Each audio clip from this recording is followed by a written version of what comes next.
আমাদের আসলে কিছু করার নাই। আমরা আজকে এখানে বসেছি, আমরা গেজেট এখান থেকে নিয়েই ফিরবো অথবা আমাদের লাশ এখান থেকে চলে যাবে। আপনারা অবগত আছেন যে 43তম BCS-এর আমরা প্রথম গেজেটে প্রায় 2100 জনের ওপরে আমরা গেজেট হয়েছিলাম এবং সেখান থেকে হঠাৎ করে যদিও অন্তর্বর্তীকালীন সরকার গঠনের পরে আমাদের প্রথম গেজেটটা দেওয়া হয়েছিল, কিন্তু হঠাৎ করে রাতারাতি সেই গেজেটটা আবার নতুন করে গেজেট প্রদান করা হয়, যেখানে আমাদের প্রায় 227 জন মতো প্রার্থীকে বাদ রাখা হয়। এবং বাদ রাখার তারা যে যুক্তি দেখায় সেখানে তারা বলে যে গোয়েন্দা প্রতিবেদনে তাদের সমস্যা আছে।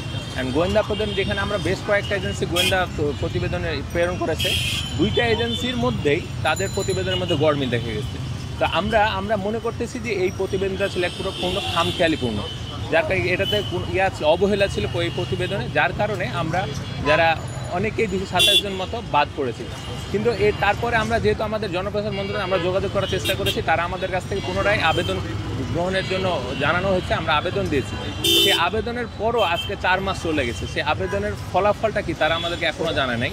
আমাদের বারবার আমরা পরবর্তীতে সংবাদ সম্মেলন করেছি, স্মারকলিপি দিয়েছি, কিন্তু তারা আমলে নিচ্ছে না। এবং আমরা এখন যে অবস্থায় আছি যে আমরা অলরেডি আমরা অপরাধ করেছি। আমরা যেখানে অনেকেই এই চাকরির জন্য আমরা অনেকে চাকরি ছেড়ে দিয়েছি, অনেকেই যারা চাকরিতে আছি তারাও আমরা একরকম অপরাধী হিসাবে আমরা সেখানে ট্রিট হচ্ছে। আমাদের প্রতিনিয়ত সামাজিকভাবে হেয় প্রতিপন্ন করা হচ্ছে, আমাদের মানসিকভাবে বিপর্যস্ত করে দেওয়া হচ্ছে। কিন্তু একজন সরকারি চাকরি পাওয়ার যোগ্যতার কিছু ক্রাইটেরিয়া ছিল তার মেধা। সে BCS প্রিলিতে পাস করবে, লিখিতে পাস করে ভাইভা পাস করবে, এবং আমরা সেই সবগুলো উত্তীর্ণ হওয়ার পরেই কিন্তু আমরা সেই গেজেটটা পেয়েছিলাম। কিন্তু রাষ্ট্র আমাদেরকে আসলে সেই চাকরিটা না দিয়ে আমাদেরকে অপরাধী বানিয়েছে এবং আমাদেরকে রাস্তায় বসিয়েছে। আজকে আমরা চাই যে এই যে কালচার, এই যে নগ্ন হস্তক্ষেপ প্রতিবেদনের নামে, গোয়েন্দা প্রতিবেদনের নামে যে খামখেয়ালিপনা, এই রাষ্ট্র এই কালচার বন্ধ করুক। আমরা যে গত 4 মাস থেকে দাঁড়ে দাঁড়ে বিভিন্ন দপ্তরে ঘুরছি, আমাদের ভেরিফিকেশনের যেটা হয়েছে পুনর্বিবেচনার আমরা আবেদন করেছি, আবার ভেরিফিকেশন হয়েছে, আমাদের আবার একটি সামারি এই বছরেরই 19 জানুয়ারি তার দপ্তরে গিয়েছে। উনি আসলে এই বিষয়টা অবগত কিনা বা তাকে জানানো হচ্ছে কিনা।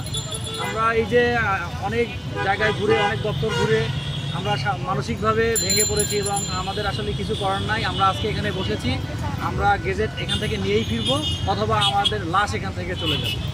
ধন্যবাদ। আপনার নাম? আমার নাম মোহাম্মদ মাহমুদুল হাসান। আমি BCS লাইভ স্টক ক্যাডারে সুপারিশপ্রাপ্ত 43তম BCS থেকে, আমার মেধাক্রম 32। এর মধ্যে আমরা কয়েকটা টাইম ফ্রেমের আশ্বাস পেয়েছিলাম, কয়েকটা ডেডলাইন পেয়েছিলাম যে কখনো শুনেছি ঈদের আগে হবে, কখনো শুনেছি ঈদের পরের সপ্তাহে, আবার পয়লা বৈশাখের আগে। এই যে আমাদেরকে আসলে আমাদের একটা রবিবার শুরু হচ্ছে একটা আশা নিয়ে, একটা বৃহস্পতিবার শেষ হচ্ছে আমাদের হতাশা নিয়ে। তো এই লুপের মধ্যে আমরা যে পড়ে আছি, আমরা কিন্তু আসলে এখান থেকেও কিছু পাচ্ছি না, আমরা কোথাও মুভ অনও করতে পারছি না। আমাদের এই জিনিসটা এখন সত্যি কথা বলতে আমাদের এখন দেয়ালের দিক থেকে গেছে। আমাদের এটার জন্য